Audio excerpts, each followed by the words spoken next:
Awesome. All right, guys, we're back, and this is the second installation in Carlos and I's live Waffle. And we have our first guest with us today. We've got Sebastian from Dutch Modeling. Sebastian, thanks for joining us. Hi, guys. And we will have a Q&A session if we have time left at the end. We're going to try to stick to our 1-hour format, so we do want to try to get some questions in for you guys at the end if you guys stick around to do that. And so let's get started. Let's jump right in and do it. So, Carlos, how you doing today? Fine, thanks, buddy. And you? Good, good. And Sebastian, how are you doing? Yeah, nice. Have a nice evening, nice weekend, so can't complain. You look well rested. Yeah, I then just took a shower, so. So we've got 5 viewers, and that means we have Shane and Hemmelker and maybe Cohen and who else? Maybe Stefan. Hey guys, if you're watching, what's up? So the first question we're going to start with today is something that I have mentioned in some of my earlier videos. Carlos and I have talked about it quite a bit, and that is the varying level of quality in model kit instructions. And some are great, like Tamiya. Some are really, really good, and some not so good. I mean, Dragon, for example, makes these wonderful, magnificently detailed and engineered kits, but their instructions suck. And the technology obviously exists for them to do 3D rendered drawings, either in hard copy form or even digital. And that's kind of what I would like to explore, is just kind of get you guys' take on, who do you like in instructions, who does a good job, who doesn't do a good job, and what you guys think about the possibility of having digital instructions. I'll turn it over to either one of you. Okay. Okay, I'll start. Well, as you referred, I mean, Tamiya is a great example. I also like very much Hasegawa. I think they're very, very good as well. And there's many others that are great. The two ones that I don't like as much would be Trumpter and Dragon. Dragon for the sheer mistakes they show in their or lack of part references and sometimes mixed numbers and all that. But all in all, I think every as this day and age is becoming more digital, I think we would all benefit from a digital format in terms of modeling instructions. For example, at least what we have in paper to be digitized and very high quality. And also, it would be easier to have, for example, colored versions of the models, painting and marking guides, such as the ones we get sometimes in the kits. But probably with we could get like a rendered 3D model to show us volumetric aspects of the model when it's finished, or when one part of the assembly is finished, and thus eliminate some of the ambiguity that sometimes arises from the 2D type of instructions. So that would be something that I would consider to be an important aspect of the digital version. I agree. I agree. Sebastian, what are your thoughts? Yeah, it would be nice, especially if you got some kit makers already do that. The colored, in full color, and the high gloss paper, the quality paper. But what many would say that the problem or the danger with digitizing your instructions would be that they're going to be stolen and somebody else. But I think just what you said, if you just got the what we now got on paper, so the 2D drawings, you just took it in a scanner, put it on a PDF file, and send it with it, or make a download from the server side. Right. I don't see the problem there. Maybe even for a small fee. Yeah, but them not having to print instruction with every kit, they could make the kits cheaper. So, and they only have to make one type of instructions, put that on a PDF on their server, and so for everybody to download. And if you buy the kit, you get a little code like a key code so you can download that PDF. I mean, that would make them cheaper for them also. I like that idea. I like it. I like it a lot, actually, because how many times have you, especially, for example, if you're working on a Dragon Panzer IV kit, one of the new ones with 9,000 parts. I'm exaggerating. And so you're looking at the instructions, and it's really kind of hard to tell where what goes where. So if you grab that PDF file, I can enlarge it. Yeah, you can zoom. Look at it better. That would be awesome. I would totally do that. I'd be willing to pay, $5 or €5 for that. Yeah, Andy, we're still forgetting something. It's because we are so connected to the digital world that we forget that some people either don't have the same possibility. So paper would never. We would always have to have paper, I think, when you buy a kit, because of the people that are not always connected. And then there's the fact that some people just like paper better. They just like it. Yeah, but then you could go to, if you don't have a computer yourself, go to a public library. Nowadays every library has an internet connection, and pay, what is it, a dime, 10 cents, and print it. And print it and take it home, so you still have it on paper. Yes, indeed. Yeah. So there is always a possibility. I agree with you, the paper version, I don't think it will ever disappear. Because everybody likes it, and I keep mine. But lately I bought a kit, and it said when I bought it from eBay, the instructions are missing, and it was a Dragon kit. Have you ever tried to get something from Dragon? I went through Hobby Link in Japan, who always makes screenshots of the hobby shirts, I think, and I downloaded it from them, because Dragon never gives anything. Yes, that's true. So that would also be ideal, or you spill your coffee over your instruction, you can read them anymore. Yes, you're true. You cannot get them from the most, I don't even think any of the manufacturers now. I'm not sure about that. It bothers me, or maybe bothers a strong word, but I guess what I don't understand. What I don't understand is, obviously, good manufacturers, spend tens of thousands of euros or dollars, or even hundreds of thousands of euros, paying the engineers to design the kit, construct the molds, the mold prototypes, putting the kit into production, and it's like they spend 50 euros paying some dude to come up with the instructions. I just don't understand it, why they don't get more of a budget for that. And another thing is that if you look at the Dragon instruction sheets, you see that same Japanese man who does their technical drawings, that does the drawings for them. I forget what his name is. His name is listed, and then there's two Americans they use that you see. Just about every Dragon instruction sheet, there's 3 guys' names. There's one Japanese guy and 2 Americans, at least I assume they're American, that are involved in the instruction process. I just don't understand why their instructions couldn't be, for what they charge, their instructions should be better.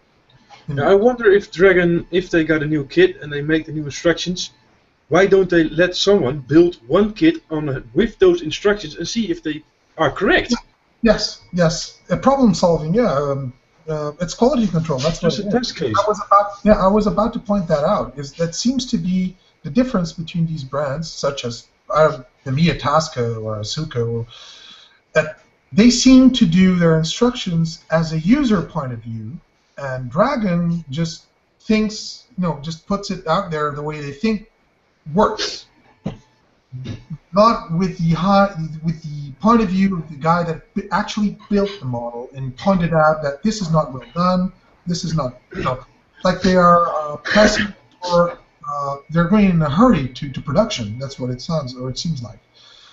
And so, yeah, I agree with Sebastian on that one. But that's also, to continue on that one, because now they got that black label or something, that new line they are coming out with. With that 103, I saw a model built. So they have built it. So they had to use the instructions, I assume. So they have, if there is a mistake, they had noticed it. Then do they just don't care? Or is it too expensive to change it again? Or because when they build it, and they will build it, they notice that there are errors in those instructions. Yeah, but you know, They have to. Smash, do you remember Stefan just built a half track from Dragon, Yeah. and he actually pointed out in the end of the build that there were no mistakes in those instructions. So it's think- kind of a hit and miss. So some of them are good, some are not so good. I'm not sure what to think. If it's more of the recent type of instructions. Yeah, now we're going on a Dragon, but I just built the Academy King Tiger, and they're also a little, not as much as failures, but you got some little parts, and when they depict them, yeah, which way is front and back, and sometimes they're just not clear enough. And we can go on about Dragon because it's known, but Academy has it also. I know because I just built an Academy who has it. And Trumpter as well. Yeah. I had a thought, guys. Do you know what a QR code is? Yeah. Okay, so why couldn't they do this? I do a lot with QR codes in my job. You know, it pulls up a web page. Yeah. And into Sebastian's idea, which I think is freaking awesome, by the way, the PDF file. See, this is an Edward kit. With a QR code, yes. It's got a QR code on it. Yeah. So And make you scan the QR code right there in the box, boom, you get access to a PDF file. Yeah. Yeah. Yeah, that is Very also a good. possibility. Very good idea. You know, there's also another aspect. This is a less important one, but when I was building the Grasshopper, I realized that Trumpter had not done their research very well. Well, it's true, it's an ambiguous subject, but I did have to resort to Dragon's instructions to have another point of view of the same subject. So even if I'm not building the same kit, it's useful to have those in a digital format so I can consult and maybe eliminate some problems in my build of another kit. So it does not serve the company directly, but it serves us as modelers. That's a good point. Yeah. So let's go ahead and move on to the next topic. And this is going to be different. I think it will be fun. Carlos thinks he's going to get beaten up, but he's not. And that would be our favorite war movies and why. Do they have to be movies or can it be series? Yeah, anything in cinema or film. Yeah, so if you're thinking of Band of Brothers. Yeah, that's what I was thinking about. That one is very good. Well, run with it, Sebastian. Tell us why you like Band of Brothers. Is that your favorite? Yeah, I have to say that is when it goes to that, it's a favorite. Mostly because you can almost see just like Captain Winters, you can see him age. You can see what he's been through in that time. It's just so well played and well made. You almost can, like you know the stories behind them are real, and that's also a good thing because you got those little pieces of interview at the start with the real men of the Band of Brothers of the Easy Company, and the way that it's filmed, you see you really got you're almost building a bond with those guys when you're watching the series. Yes, I agree. I absolutely agree. Yeah, go ahead. Go ahead, tell us. Yeah. Well, my favorite in series, I'm with Sebastian. It's Band of Brothers. In film, well, as you know, it's Saving Private Ryan. The reason why is a very simple one. And before you start beating the hell out of me, I'm not gonna do that. the reason is a very simple one. There isn't another film that I know of that actually is able to place me in midst of combat in D-Day. I can actually taste the sand and smell the cordite in the air. You know, it's how it makes me feel. And in that regard, I don't care if the badges aren't right or if such and such wasn't there. It's like I feel I was there. You know, I actually you feel the aches. You feel the lack of breath when they're running, the fear in their eye and their voice, and I because I don't get detached from that, I actually feel it as a very intense experience. So right. It is filmed very, very good. That's true. It's completely not possible, but they would never do something like that. You know that But the way they filmed it and the film is made, it's very, very good film. It's true.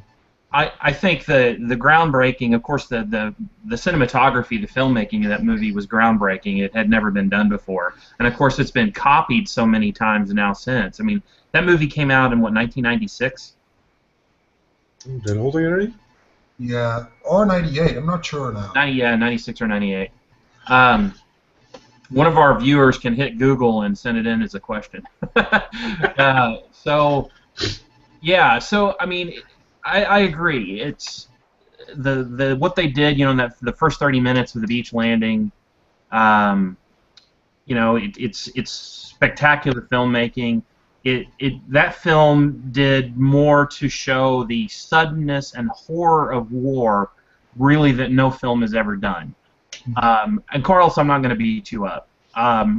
We've talked about it. You know what my favorite movie is. Although I agree with Band of Brothers is just some of the best. I think some of the best TV ever made. Have you guys seen the Pacific miniseries? Yeah. It was nowhere near as good. Nope. Although I loved it, but it was not as good. You didn't get the character development in the Pacific that you did in Band of Brothers, because the Pacific was from 2 books. They combined 2 books, and it just didn't work.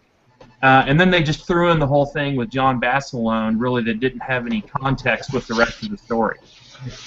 And my only issue with World War II films in general is that, it was the greatest armed conflict in human history, and quite frankly, there will probably never be another war like it because of technology.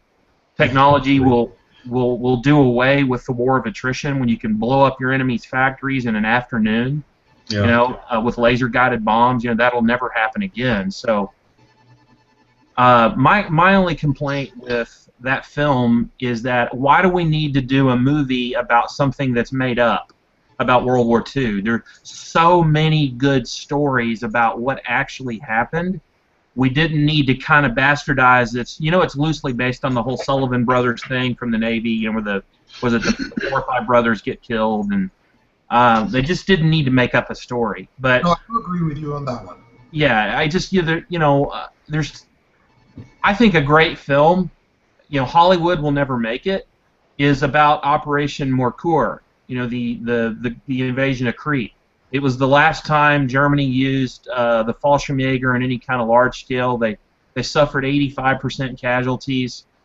The Anzac troops there in Crete, they were mostly New Zealand and Australian soldiers, I think with a few Indian. I mean, both sides fought brilliantly, but the Germans won with overwhelming odds. But the reason why it'll never get made is because it would potentially show the Germans in World War II, German soldiers in a positive light, and they're not going to do that. So, and I understand that. But my favorite war film has got to be A Bridge Too Far.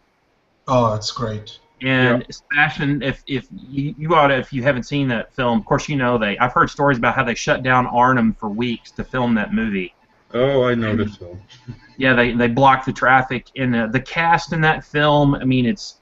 Laurence Olivier, and Elliot Gould, and James Caan, and Robert Redford, and Maximilian Schell, who, by the way, passed away here not that long ago. Just the laundry list of who's who in the Hollywood elites from the late 70s and early 80s is just a great film.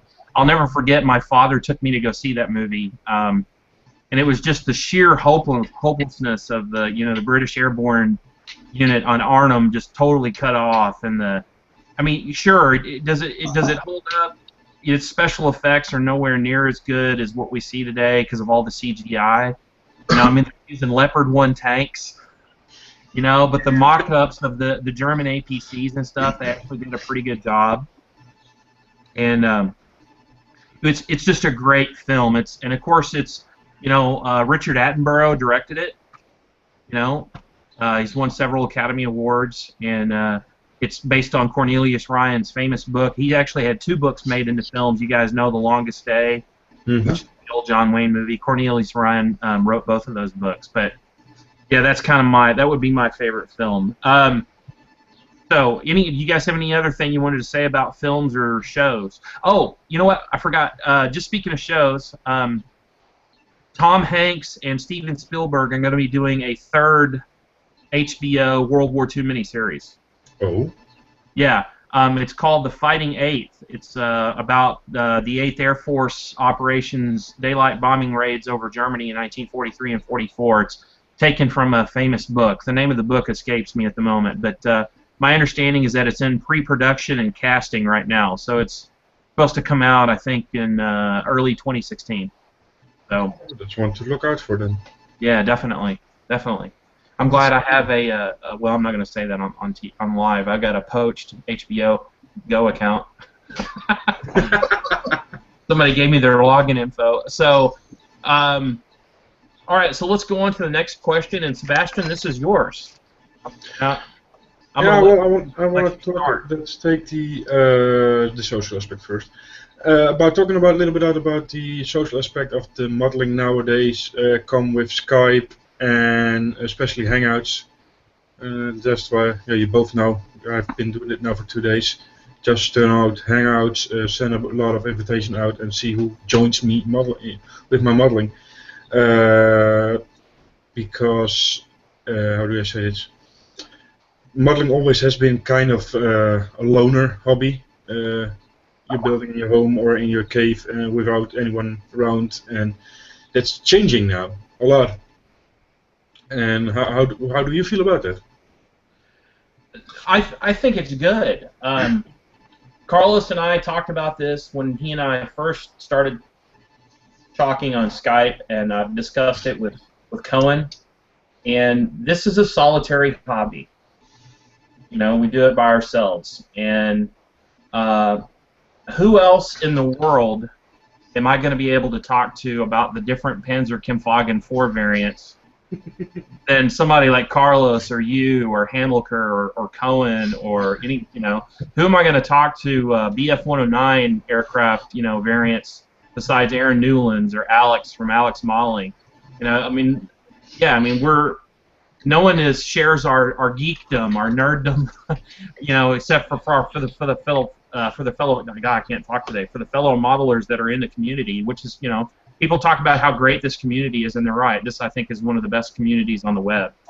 And I think it was just a natural outcropping. It's a natural extension of, we can sit in our hobby rooms by ourselves and build models, and we can do that. And I'm sure everyone gets a certain satisfaction from that. But it's nice to be able to hop onto Skype and see what Carlos is doing while you're working, or just check in with a modeling buddy. Once again, for that same reason, we all share this commonality, this enjoyment of this hobby, and it's not just the hobby; it's the history. I think most of the guys that model are into history. You kind of have to be to some extent. Yes. So I think it's for the most part it's a good thing. I don't know, Carlos. What do you think? Well, I agree. I agree with everything that's been said. I will provide you with another facet of the same subject, which is in my country, for example, there aren't many modeling clubs. I know, for example, from talking with Michael Hamilker, that he does have a club, an active club with active members that meet regularly and talk about their builds and show their builds. Well, I don't have as much of that here in my country, so to me, to have the opportunity, like yesterday, to be with the little spare time I have, modeling with a couple of friends online, and talking and having fun, either modeling or requesting information, or with direct contact, and it's just like sitting in a room where all these guys are next to me, and we're all building and sharing information and experiences. And I think that has a value, a very important value in itself, that is not to be missed, or it's really important in my opinion. So I was very pleasantly surprised with that experience, and I will repeat it, Sebastian. So good. Yeah, you forgot the part where we tease Cohen a lot. On that one, I just showed up very late. He couldn't go yesterday because he had yodeling lessons. So he would have joined us again. Yes. Sebastian, did you want to expand on that some more? Yeah, well, like I said, was just something I wanted to try.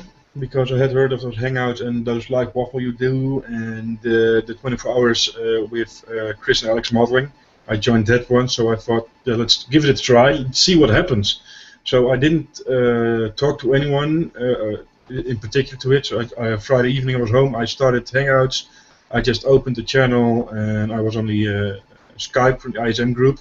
And before I knew it, we were with 6 or 7 guys, just each doing our own builds and talking a bit. But the thing that I noticed, you got times of 5-10 minutes and it's completely quiet. Yeah. And nobody minds that. You can just build and be concentrated on your build, don't say a word, and then somebody goes, oh, I did this yesterday, and oh yeah, you can talk again, and if you got something, Jeff Carlos said, you need to know something about a color or a piece you need to glue. Does anybody know this model? How should I continue on this? And it's just like a club.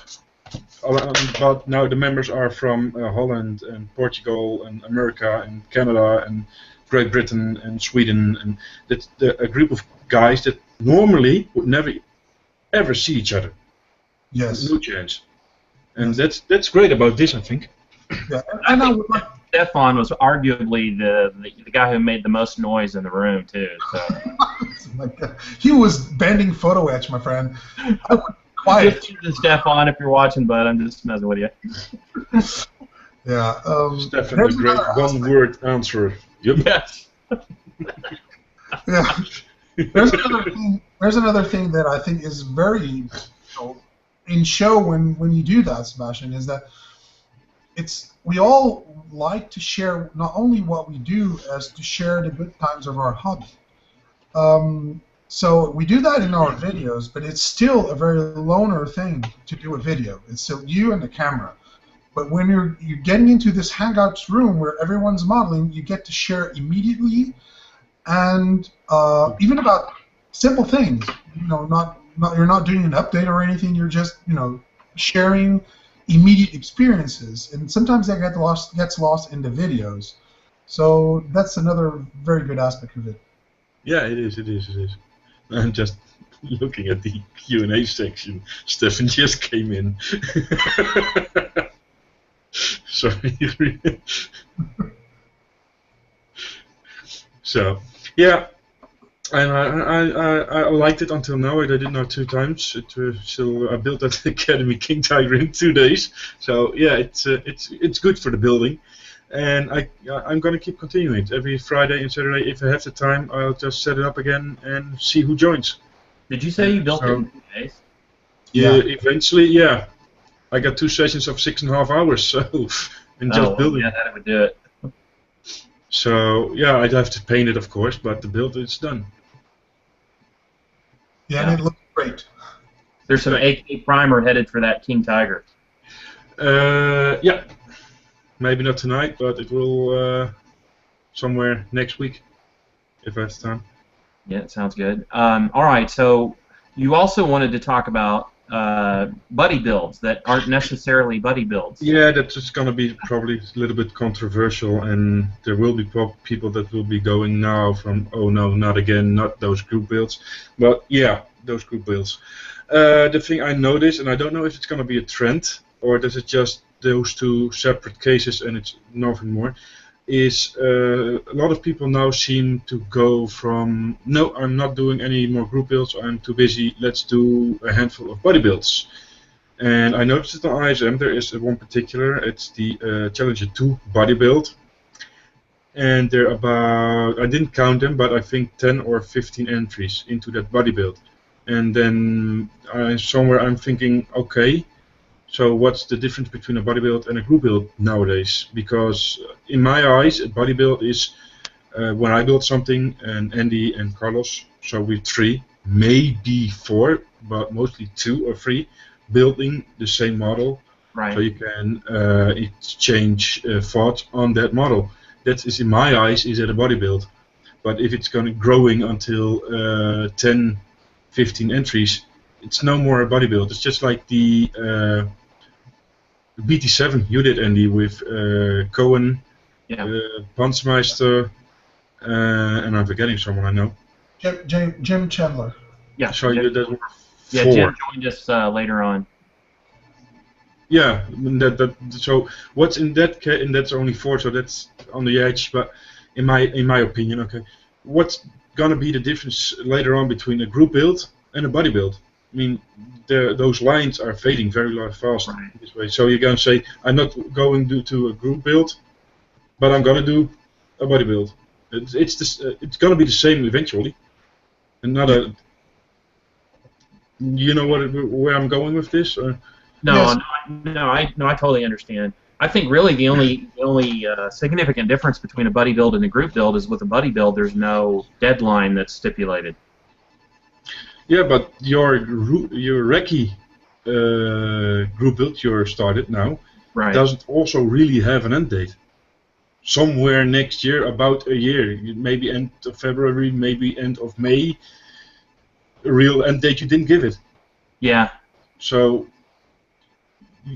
you know, that's where I'm going from. Like I said, in my opinion, is buddy build is something just what okay, I'm going to say got planned, but it's a good word because I don't know when I started. Something I'm going to do with Norm, Schweinemann 227, is we both got the Swesta T90A, and he said I want to do a build with him, and I want to do it with him, and I'm keeping it between me and Norm, just the two of us, so I can milk him for info. Just give it an example. You can take 10 people building the same kit, but then it's not a builder build anymore. And that's, in my opinion, the difference between a group build. A group is everybody's building a kit in one thing, and a buddy build is really to help each other on that build. Right. That's, in my opinion, similar to like what Cohen does with a shadow build. Yeah, I think you can call it like that. Yeah, there's something else. I don't know if you guys agree, but I think, at least in my view, a group build is more of a broader and more. It's a themed thing. So the theme is the event, such as, I don't know, D-Day group build or North Africa group build. Buddy build seems to be more relative to the subject itself, such as, I don't know, Challenger, for example. It's a tank, so it's people building the same vehicle. There's a little difference there. It's not a huge difference, but there's a little difference there. So there's that one that I would point out as somewhat of a difference between both types of building. I don't know what you guys think. No, I agree. So we still have we got a lot of time left, guys. So we want to go ahead and open it to Q&A. I believe I have the Q&A section up. If I do not, one of my buds out there watching this that has Skype. You do have the Q&A, so I can see it. So Yeah. I have it on my screen. Good. All right. So anybody who watching, if you guys got any questions for us, or either for the group or for someone individually, please feel free to ask. I think it was Aegeus, one Aegeus, that was, he didn't actually ask a question, but he was suggested that somebody in our group would consider starting an archive for instructions in box art. And actually, I'm not sure if Scalemates or My Hobby Info, they do that. I'm not sure they do. It's not a bad idea. It'd be But it's a good idea. laborious. Yeah, probably pretty much laborious, but it would be... Everybody has to send its instructions to that one person. Well, it's a collaborative effort. I think we would be better off to suggest that to either one of those two sites, Scalemates or My Hobby Info, and they would, probably just set up a section there for that. Yeah, that's possible. You just scan it and send it to them. Within their work frame, and probably we should, start digitizing them and sending them there. That would be collaborative, a very interesting and collaborative effort. That's not a bad idea. Yeah, that somebody set up a database and as the modeler itself scans your instructions and send the PDF you made of that to My Hobby Info, and they put it in one big archive. That's a good idea. Yeah, I think so. So we've got 7. We've got 7 viewers. We've had as many as 8. We had 7 for a long time, and went down to 6. Now we're back to 7. So somebody out there I know has got a question for us. Shane, I know you're watching, bud. Throw a question our way. And no, I'm not rebuilding the Luftwaffe one plane at a time. Yes, I can testify. Yes, he is. He just got a new kit in again, a plane. So from the Luftwaffe. Of course. Oh wait, Stefan came with something. GalaxyKits.com/instructions. Is it? Well, I'm going to check it out. Yeah. I'm guessing they got a lot of instructions of that.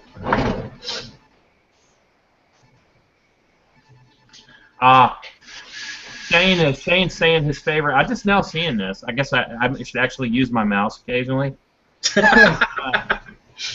Shane says his favorite war movie was Beneath Hill 60. Never heard of it.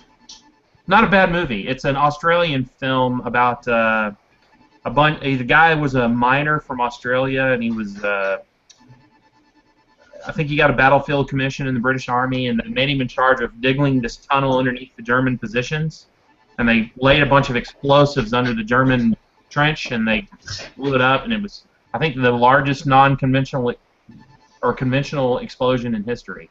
Ooh, it would be pretty large then. Yeah, it was. Yeah, you got your, of course, when the movies, your classics like Guns of Navarone. It's also a great movie. What's the Revenge is Sweet comment? Yeah, that's probably about. Yep. So, guys, I want to say that Stefan has sent a link that is very interesting. That Galaxy Kits instructions link. It seems that it already exists basically, and it seems to be a very nice site. You just have to register, and you can download instructions directly from the site. And they do have a pretty large library right now. So I think it's I didn't know about it. So that's interesting. Interesting things about that. Aegis also made a comment. He says, if you rely on model companies to provide you with PDF records, etc., you can guarantee those companies will begin to charge extra. I don't know. I mean, I see your point, but in the industry that I work in, things are getting away from paper owner's manual and going strictly digital. And as the push from governments and from societies internationally to reduce paper usage continues to grow, I think we may eventually, that may be required to have digital instructions. I'm the first guy. I'm not an e-book person. I don't like digital books. I want a book in my hand. I'm just call me weird, but I'm not real big into digital books myself. I wouldn't mind digital instructions, though. But I certainly see your point, bud. Yeah, I agree. I like books on paper too. Yeah. And Shane, did you see Shane's comment? He says, and you are totally building the entire Air Force, Andy. Yes, you are. Luftwaffe, back Yes, again. he's got a whole squadron of BF-109s there, for sure. Not yet, not yet. They're coming. Yeah. So that Galaxy Kit. We knew Shane and Stefan were in the group. It says we have 9 viewers now. So I know that Darkblade 88, Michael's also watching. So yeah. One more. So Hamilker, if you're watching, do you have a question for the group?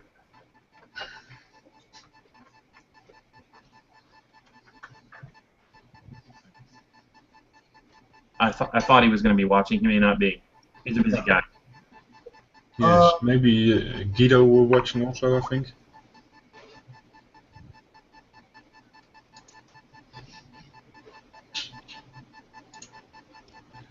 He sent me a question through Skype.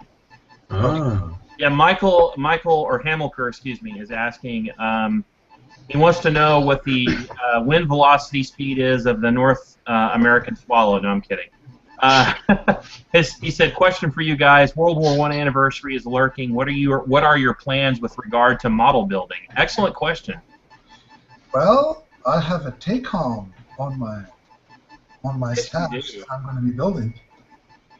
That weird Saint-Chamond from France, from the French Army, which is a very interesting kit. I reviewed it earlier in the week. I will probably be buying the 1/35th scale new versions of the Mark IV, I think. Probably I'll be buying both versions. I'm not sure if I'll be buying them immediately, but as soon as I can, because personally, I think that there's a lack of good World War I armor models. And I know Hamilcar has built the Yamhar versions of the 1/35th scale English armor kit. He says that they're not bad, and I believe him, of course. And, the thing is, it's the beginning of armor. But the companies are so focused on making money, of course that's one of their purpose, I'm not blaming them, but that we keep forgetting this very important event that was the First World War. And it's very interesting battlefield conditions and what actually prompted the British Army to start invest in the technological breakthrough to be able to face the trench warfare. So I mean, if we're forgetting the roots of armor modeling, in our armor modeling hobby, I think companies should take this opportunity to do as TACOM is doing, and Mang to a certain extent with the FT7, and invest more in this in these beautiful subjects. But that's just my take on it. Stefan, do you have anything planned for that? Sebastian, you mean? But no, not really. That's something I haven't even really thought about that. So I'm going keep myself neutral on that one. Well, the only World War I subjects I've got an FT-17 from Mang, and I've got a Char 2C, but they really have them painted up as early World War II vehicles. Although I think you can do them as a World War I, but and Carlos and I have got a pre-order on a new FT-17 from Mang from Lucky Model, which we got like a crazy deal on for like, what was it, $35? No, 25. Yeah, $25. Yeah, on a pre-order for a brand new Mang. That's cheap. Yeah, Right. that's why we did it. It's been a while since a couple weeks ago, something like that. So I don't necessarily. I mean, I may, but I may get around to it. I might try that Char 2C in like all 180 of its road wheels. Have fun with that. Like 97 road wheels per side or something crazy like that. Yeah, remember we're planning a buddy build probably with me, you, and Michael, Hamilcar. Okay. So we might just get around to do it. And Shane is also asking another question. He's asking us, what is the worst kit you guys ever built? And he says, allow the nightmares to commence. Well, before I'm going to start, my answer is very easy. Not one yet, because I haven't built as much. But also from Shane is an answer he gave us directing those digitized instructions that Edward seems to provide free PDFs all their kits on their own website. So that's, like he said, a step in the right direction, and it is. I agree. Absolutely agree. I wanted to give that to the ones who's watching. But nightmare kits, not yet one. So my experience in model building is not that big yet that I can say I have a nightmare build or a very bad fit build. So sorry, Shane, no nightmares for you this time. What about you? I'm kind of the same way. I mean, I'm working on, well, my 8th and 9th builds at the same time right now, which I've never done. Most of what I built has been Tamiya, with one exception. I did a Cyber Hobby kit, which is one of the old Dragon molds, and it was okay.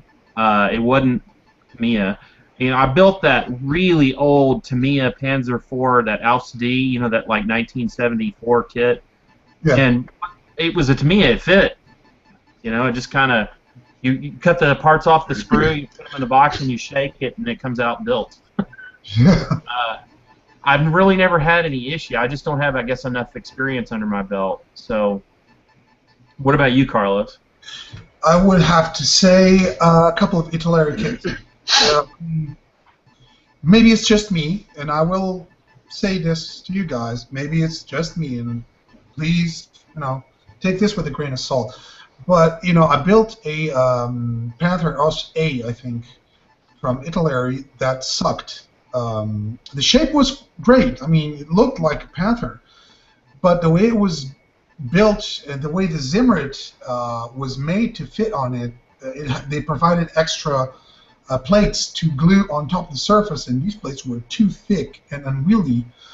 And probably my inexperience, and I was a very inexperienced modeler at the time, made it really of a nightmare job, and I never finished it. I ended up by donating the rest of it to a figure builder friend.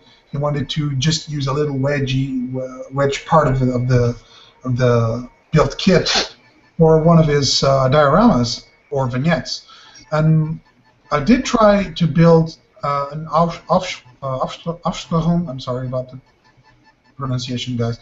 Panzer 38T, and then the problem is I'm so used to the engineering provided by Tamiya or even Dragon that when I face different types of engineering, I sometimes have troubles dealing with those, and that was the case with the Aufsplachung Panzer. I never ended up by building it, totally, because it was just crappy engineering. Are you referring to the Panzerkampfwagen 38 Tack? I have no idea. What the hell are you talking about? The 38T? Yes, the 38T. Yeah. It was. It's supposed to be a beautiful model. I loved the way the camo was, represented on it, and it's a beautiful vehicle. I like it a lot, but I just had some serious issues with it, and I ended up by ruining the kit because I did not understand how to build it properly. Probably my mistake. Don't take me wrong. Probably my mistake. Probably Larry does some really nice kits. I'm not ditching the company itself, but that Panther A was a nightmare, and the other one, not so much as a nightmare, but a weird build. And I just ended up by not building it at all. Shane's also saying that Masterbox is coming out with a World War I figure set. That's cool. Oh, very good, yeah. Yeah. I'm going to jump in on the nightmare build again, because there's one build I haven't finished yet, and that's actually my first plane I ever started on. It's Ravel Phantom 2. And that S4 you showed me. You did well. Okay, it didn't look that bad, but well, it's in two pieces now because it took a nosedive off the printer. Yeah, it's not. I don't think it's a bad kit. It's more a bad modeler, because I started it. It's my second build ever. So, and you don't want to build that if you don't ever have built a plane or anything for that matter. So, is that gonna be a nightmare kit? Yeah, maybe. Or it depends on what I can do with it later this year. Maybe it comes. I think come out very great. Carlos did something similar to that, didn't you, Carlos? What are you talking about? Your first aircraft kit was a 1/32 scale Ju-88. My second, yes, my second. I bought that more all for myself. Thank you. It was a nightmare, but just because I'm not skilled in aircraft, and I chose a 1/32 scale, fairly reasonably detailed kit, and it overwhelmed me in about 2 steps because very hard. Aegis, Stefan's got a question I want to get to that it's been up for a while, but Aegis just like hitting my hot button. It was an awesome question. One Aegis says, question for the group: how important to the art of modeling do you think home-based 3D printers will become to you all? Carlos and I have discussed this. Yes. Yeah. Who wants to go first? Okay. Okay. Okay. Actually, there's already a company offering this service. It's probably still very expensive. But of course, you have to have in mind that the medium's not yet perfected to this end, but it's going to get there, and you'll be able to customize your parts and to specific versions. Imagine this: some field alteration made to a vehicle that you found in a photograph somewhere. You can actually request those parts to be made out of those printers, and then have it shipped to your house and build the whole model with that version. And I think it opens up a whole world of possibilities. If we're talking about owning one of those, which they're incredibly expensive by now, or at the moment, then we're talking about going the extra mile, maybe even do homemade kits completely from scratch. Yes. That's And I like the possibility, a lot of people are going to say this is blasphemy, but everybody who says that also would be lying if they wouldn't at least want to play around with it a couple of times. And how cool would it be to take your completed model and set it inside this device and pick, I want to do an ambush camo scheme, and just paints it. I mean, everybody would want to play with that at least once or twice, you have to admit. Now, I wouldn't want to make a habit of it. Obviously, we do this for the creativity aspect of the hobby, but that would be cool as hell. It would be technologically cool, but painting is the fun part for me, so I would do it. I agree, and it is for me too. I just say I still would play with it. Yeah, to play, but to the instinct of the question, how important it will be, I don't think it will be important at all. It will be a nice gimmick, and it will be nice to some extra fuel drums or a little modification. But important? Nah, I don't think so. I don't think it will be important ever. It would be nice to do some. It's a nice, like I said, nice gimmick to do some extras. But really important to the art of modeling? Nah, I don't think. My understanding is currently the quality of the plastic that it produces is not that great. Yeah, the plastic is not styrene, so we're talking about plastic that's got to be glued with CA glue. It's not going to react to our cement or regular cement, so that comes with its own problems, of course. However, I don't know. Somehow, I think it could become maybe not important, as Sebastian said, but another industry aspect or another customization part of, or I don't know, maybe a way to have aftermarket in varied and specific aspect of modeling, whatever, even if it's aircraft or armor. But what I want to do want to know is when they really got home base, like it says, how manufacturers will deal with that if they're gonna incorporate the fact that we can print our parts at home. Are they gonna use that fact as how do I say this best? The fact if everybody has a normal printer, if everybody's it's so far that everybody got a 3D printer at home, are manufacturers going to jump into that fact by giving us the option of printing some of the parts ourselves? So do they going to give let's call it a program for the printer to print that? One thing. That's something I want to know. Right. I mean, one thing that I'm just going to say this. I work for a technology company. I mean, it's gonna happen. I mean, it will happen. Now, how long it takes to happen, 10 years, 20 years, 25 years, who knows? But, I mean, who would have thought that you would have got TV signals through the internet? So, I mean, here we are doing it now. So, I mean, it will happen, and it will definitely affect the industry. I mean, I could even perceive, let's say Carlos, when he's 55 years old, logs into Meng's secure server in China, and decides that, you know what, I want to buy this kit, and he, on a secure server, puts in his credit card info, his PayPal info, and he buys, the latest Tiger tank variant in 1/16 scale, and Yeah. Because downloads the there's file open and is screws. able to print. He basically pays for a license one time, and he can print that kit right at Yeah. home and assemble it himself. I mean, I see something like that happening. But Yeah. then you could combine this question with the one we had earlier about the digitized instructions. Yes. Yes, indeed. So that's one you could really, if you would have the 3D renderings, and they would have digitized it, you could hack the server and print it on your own server. Very much, yes. So that's something. That's dangerous, yeah. Yeah, that's going to be dangerous. So that's And something. definitely that would happen, Andy. Yeah, that would happen definitely.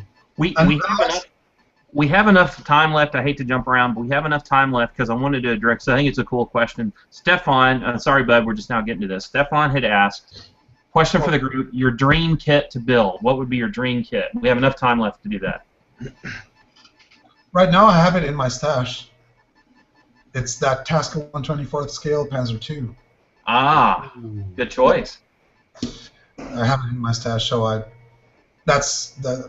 it'll be coming around. Question is, Stefan, no, let me qualify that. Is your dream kit in actual existence, or dream kit, like, what would be your dream kit to make that does not exist? Oh, that's even more interesting. Yeah, he didn't specify. I think he meant what, currently would be what's available that in real life that would be your dream kit. Yeah, for that would be my task. That in the Manx Char2C. What about you, Sebastian? Do you have one? I've been thinking about that one for a while since it came up, and to be honest, it's a very hard one. I'm not knowledgeable enough about the kits that are out there to say I really, really want to build that or that kit. I got some kits in my own stash I want to build, but yeah, that's why I bought them, of course. And there are kits I would like to have, but can I qualify them as being my dream kit to build? I don't know. It's a very difficult question, because if you've built it, are you done modeling, or is there not next dream kit? So I think you have. You're right. There's always going to be another dream kit that you want to build. That is true. I've now the Paul Vizem is always late. He just got a Skype. Can I get the link to the Waffle? Well, we got 4 minutes, so I don't think it's use now. I got now a Marder 3. I think Marder 3M H. I'm even not sure. Upstairs, it's a Dragon Smart Kit. It's a beautiful kit, and I really want to build that. But I do not feel if I'm going to build it now, I do Judge Stitch, so I'll wait with that. But that's a kit I really would like to build. It's an easy answer for me. In fact, I've got it sitting right in front of me here. If I had no other obligations, I had no other builds going on, I don't like to try to mix multiple builds at once. But it would be this guy right here. Oh, yeah. This kit is absolutely amazing. The level of detail, the fit, the engineering, it's just it's incredible. Not even that storage you have? The stork is cool, but I mean, dude, this thing has a 5-centimeter cannon on it. Yeah. Okay.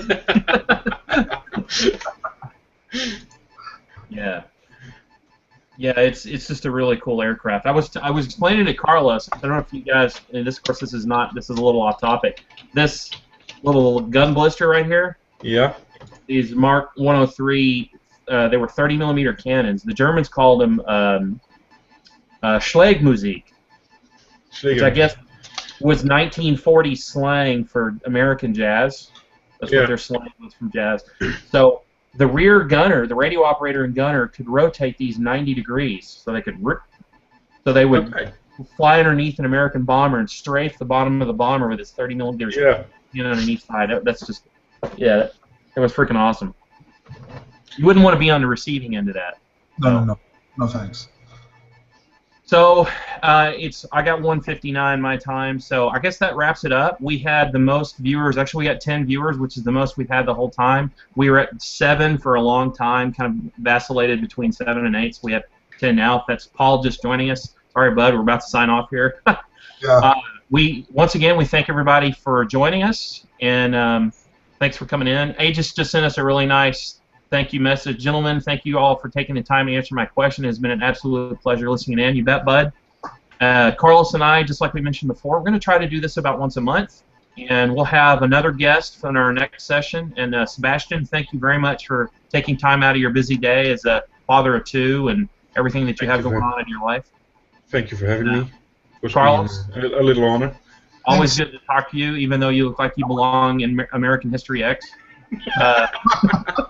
Thank you, bud. That was Don't nice. worry.